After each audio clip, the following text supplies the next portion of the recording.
na hindi tumatakbo si Pilo sa pintuan tulad ng nakasanayan. Nawala ito.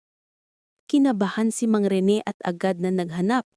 Nilibot niya ang buong baryo, ang palengke, plaza, palayan, pati mga eskinita kung saan madalas tumakbo si Pilo. Tinatawag niya ng paulit-ulit ang pangalan ng aso, ngunit walang tugon.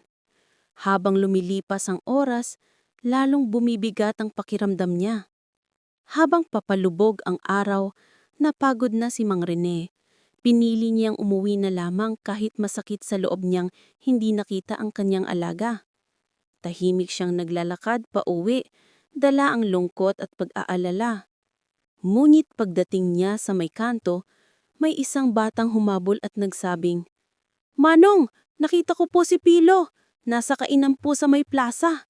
Kumakain kasama ng mga nagtitinda." Nanlaki ang mata ni Mang Rene sa tuwa.